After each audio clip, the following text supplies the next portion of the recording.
कढई चांगली तापलेली आहे, त्याच्यामध्ये गूळ आणि खोबरं शिजवून घेऊया।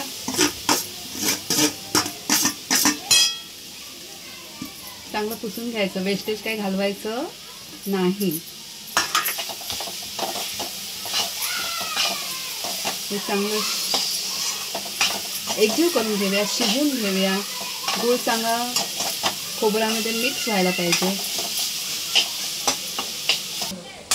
गूळ आणि खोबरं एकजीव झालेलं आहे, म्हणजे आपण ढवळताना शेवटी आपल्याला जड येतं चमचा असं। आणि आता ह्याच्यात शेवटी मी ही वेलची पूड बनवून ठेवली आहे ती घालते। शेवटी वेलची घालायची, त्यामुळे वेलचीचा सुगंध टिकून राहतो, सुरुवातीलाच घालायची नाही। अशा तऱ्हेने हे मोदकाचं सारण तयार झालेलं आहे। आता आपण पीठ उकडून घेऊया। ह्या मापाने 1 वाटी पीठ मी तांदळाचं घेतलेलं आहे आणि आता तेवढंच वाटीभर आपण पाणी गरम करत ठेवणार। 1 वाटी तांदळाचं पीठ, 1 वाटी पाणी, ते आपण उकळत ठेवूया। थोडंसं थेंबभर तूप टाकूया बस, आणि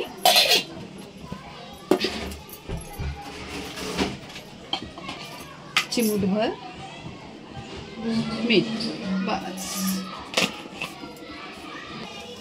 पाण्याला उकळी आलेली आहे चांगली, आपण गॅस बंद करूया आणि त्याच्यामध्ये पीठ घालून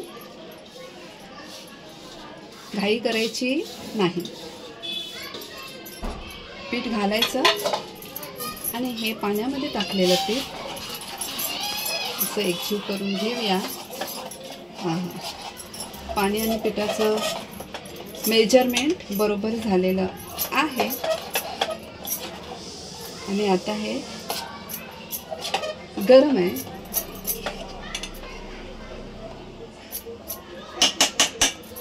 ह्याच्यावर थोडा वेळ आपण झाकण ठेवून झाकून ठेवूया। थोडंसं कोमट झाल्यानंतर ते मळून घेऊया आणि मोदक करून घेऊया।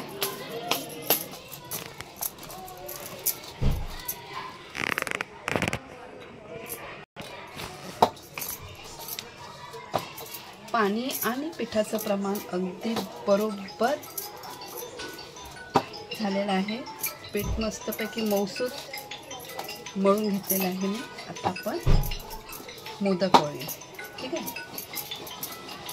एक गोळा घेऊया, त्याला हवं तर तुम्ही तेलाचा किंवा तुपाचा हात लावू शकता, म्हणजे ते पाती पटकन वळली जाते। आहा हा, पीठ छानच मस्त मळलेलं आहे, कारण बघा ना पारी कुठेही फाटत नाहीये, पारीला कुठेही तडा जात नाहीये आणि पातळ अशी मऊसूत पाती वळली गेलेली आहे। हे बघू शकता, कुठेही चरा नाही, काही नाही। त्याच्यामध्ये आपण असं सारण केलेलं आहे ना, सारण पण मस्त झालंय, ते आपण टाकू बऱ्यापैकी टाकूया, कंजूसी करायची नाही, तर वाटायला पाहिजे मोदक खाल्ला, गणपती बाप्पा खुश व्हायला पाहिजे मोदक खाऊन। आता ह्याच्यानंतर ही अशी पाती कॉर्नरने अशी दुमडत जायची।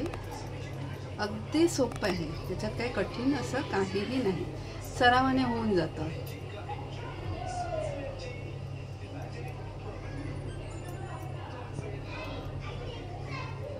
ओके, आणि हे नंतर असं आपण तोंडाजवळ असं गोल गोल गोल गोल गोल गोल राणी इटा पाणी, गोल गोल राणी इटा पाणी करत असं वळत जायचं। आणि हा बघा छान असा सुरेख मोदक तयार।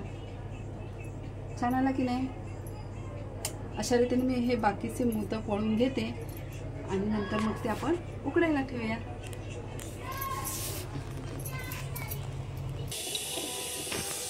अशा रीतीने माझे हे बरोबर 21 मोदक, पाव किलो पिठामध्ये 21 मोदक झाले। एक पारी उरली, त्याच्यामध्ये मी तुम्हाला हे बनवून दाखवते, काय करंजी, ज्याला आपण म्हणतो उकडीची नेवरी। याच्यामध्ये मी सारण भरलंय, आणि आता पारी बंद करून घेते. आला ना करंजीसारखा शेप. आता ते आपण दुमडून घेऊया. हे बघा कशी वेण घालते ते बघा.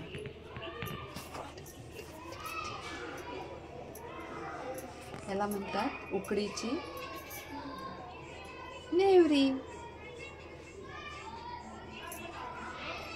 मस्त वेण आली ना. आता आपण हे सगळं उकडून घेऊया.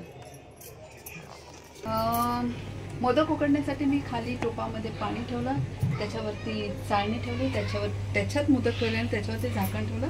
आणि आता आपण बघूया की आपले मोदक उकडून झाले की नाही. हा वाफ आली, वाफ आली. ओ हो हो हो हो. हा गरम लागतंय. मस्तपैकी मोदक उकडून झालेले आहेत. नेवरी पण माझी छान झालेली आहे. अशा रीतीने आता मी दाखवते माझ्याकडे नाही. अशा रीतीने गॅस काढूया आधी. गॅस काढूया, गॅसची बचत. अशा रीतीने आपले हे उकडीचे मोदक तयार. आणि आता मी हे मोदक गणपती बाप्पांना दाखवणार आहे. म्हणजे गणपती बाप्पांना नैवेद्य दाखवणार आहे मोदकाचा. संकष्टी चतुर्थी आहे म्हणून. आणि ज्यांनी बनवले नसतील, ज्यांचे बिघडले असतील, त्यांनी माझे हा व्हिडिओ बघून फटाफट बनवा. बाय. आणि माझ्या यूट्यूब चॅनलला लाईक आणि सबस्क्राईब करा. बाय.